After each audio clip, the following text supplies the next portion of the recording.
So yes, the Department of Homeland Security and Pam Bondi's Department of Justice together attempted to deport 600 children, ranging in age from 10 to 17 years old, including like at least one child who is on dialysis who has kidney failure, to be dropped off in a country where some of those kids have no contact whatsoever. Some of those kids had already declared that they did not want to return to, and some of those kids were sent from Guatemala to the United States because they were trafficked.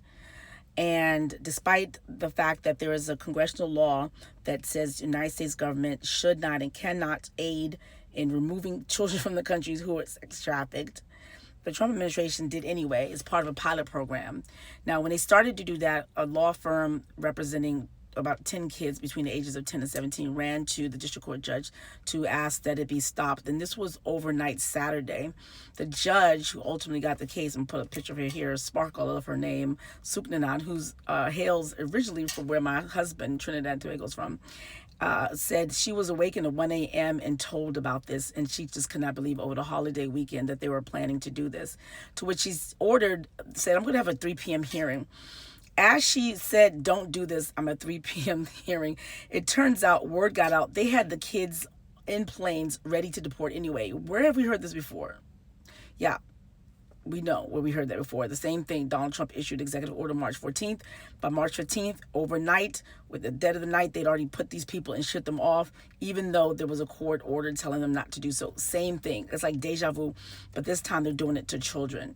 Now, the judge, because she knows what they did with Jim Boasberg, the district court of D.C., this judge was like, oh, hell no. I want a blow by blow. I want you to tell me. Drew Ensign, the same lawyer who argued the Alien Enemies Act case, said he was not familiar with, didn't think that the kids were on the plane. Then later on was like, oh, that was a mistake. They didn't know your order. Isn't that the same shit he said last time? Like, they didn't know, we don't know. And we all know from whistleblower that that's a lie.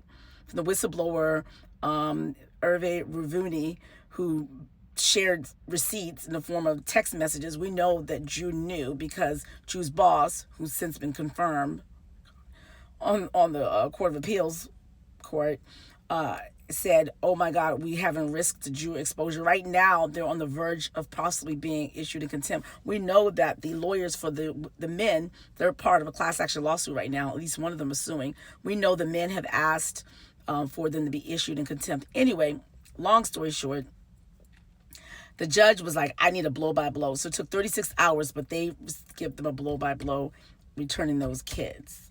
And that's a sad freaking shame. Each one teach one. Let's discuss. This administration's trash.